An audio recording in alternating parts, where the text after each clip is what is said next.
to a complete picture of mutually supporting evidence that this really was a fact. It's this cumulative build-up of corroborating evidence that distinguishes the discovery of bat sonar from alleged paranormal effects. The so-called evidence for psychic phenomena is not robust, but will-o'-the-wisp. The more we look at it, the weaker it becomes.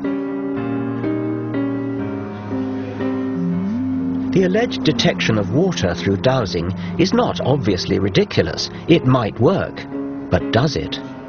The only way to tell is through a rigorous experiment.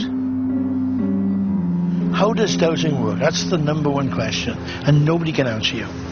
Well, I reckon I'm convinced that something is helping me to dowse. One of the earlier chaps thinks it's God. How do you do it then? What's your principle of dowsing? I think the question, and I expect God to respond in a way that I understand.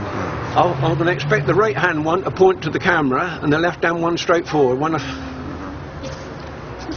Yeah, okay. Look, it's following him round. Yes. And have you done the test yet in the tent? Yes, I did. Yeah, and what was the result? I was going to get 6 right, 100%. Yeah, and what happened? 1. So what do you make of that then? He's having his laugh, isn't he?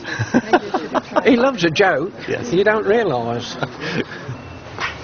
Do I get second goes at it? Oh yeah, you can have as many goes. The psychologist Chris French thinks there may be a simpler explanation. He has devoted his career to investigating claims of the paranormal. And now he has set up this test for dowsing, a properly controlled double-blind trial. In each of these rows, just one container, chosen at random, holds a bottle of water. All the rest contain sand. Neither the dowsers nor the tester are allowed to know where the water is until the boxes are opened. So there are no unintentional giveaways. Have another go. Safeguards like this make the double-blind trial one of the crowning achievements of scientific reason. Okay, put it on the end one then. Number 6 again. I'd say so. Okay. Right. What you'll typically find when you talk to dowsers is they'll give you lots and lots of anecdotal evidence, lots of stories about how they discovered a leak in their neighbour's pipes and so on and so forth. But there are always other possible explanations there. Yes. What we're trying to do is set up conditions which would rule out any of those other explanations. But then we get down to the very fundamental, basic issue: can the dowsers actually do what they think they can do? Yes. Okay. I think it's 4. I think it's 4. So shall we see how well you've done?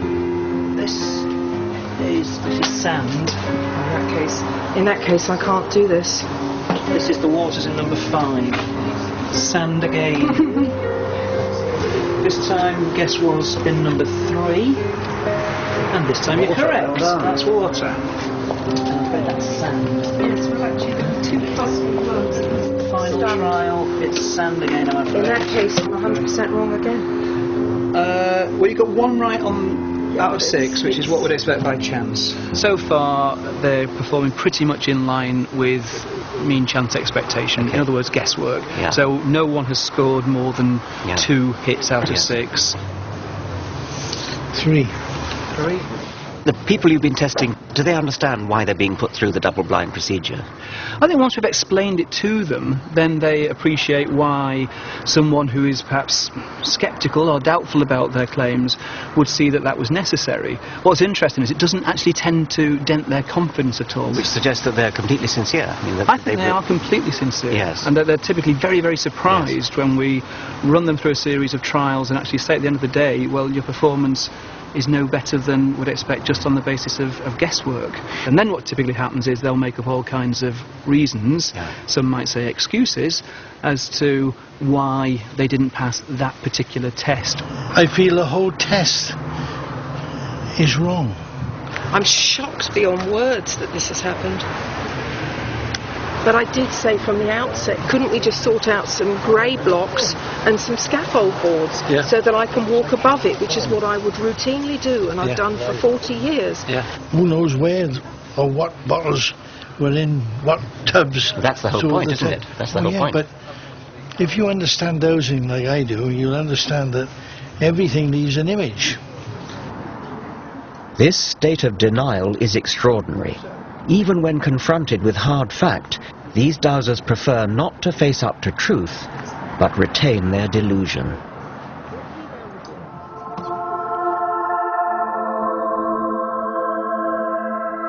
Rather than adapt to evidence, many of us, it seems, remain trapped in ways of thinking inherited from our primitive ancestors.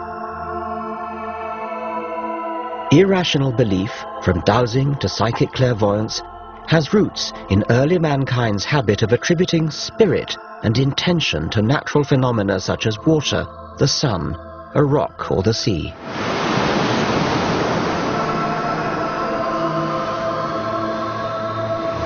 The sea has often been thought to be a malevolent force actively out to get you. In 480 BC, King Xerxes of the Persians built a pontoon bridge across the Hellespont, and a rough sea came and wrecked it.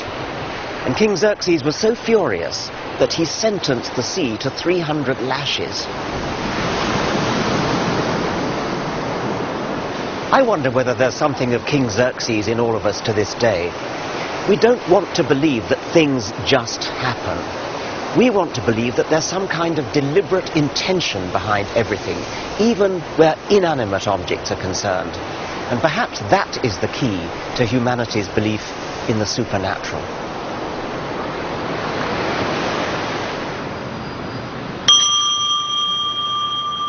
Even in the 21st century, despite all that science has revealed about the indifferent vastness of the universe, the human mind remains a wanton storyteller, creating intention in the randomness of reality. The delivery of rewards by a one-armed bandit is determined at random, but many gamblers want to think that what they do can increase their chances of winning the jackpot. They stand on one leg or wear a lucky shirt. Are these superstitious behaviors a byproduct of our evolution? All wild animals have to be kind of natural statisticians, looking for patterns in the apparent randomness of nature when they're looking for food or trying to avoid predators. There are two kinds of mistakes they can make. They can either fail to detect pattern when there is some, or they can seem to detect pattern when there isn't any, and that's superstition.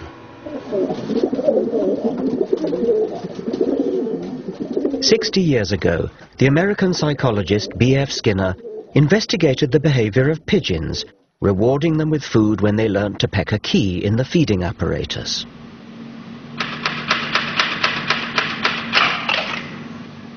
But then Skinner set the apparatus to reward the birds at random. Now the pigeons just had to sit back and wait. But that isn't what they did. Instead, the majority developed what Skinner called superstitious behavior.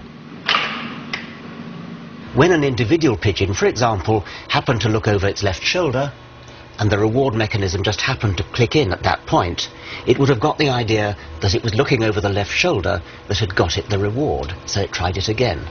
By sheer luck, as it happened, the reward mechanism delivered food at the same time again. And so the pigeon was reinforced in its idea that looking over the left shoulder was what got it the reward. And it went on and turned into a maniac for looking over the left shoulder. Humans can be no better than pigeons. We constantly create false positives. We touch wood for luck, see faces in toasted cheese, fortunes in tea leaves. These provide a comforting illusion of meaning. This is the human condition. We desperately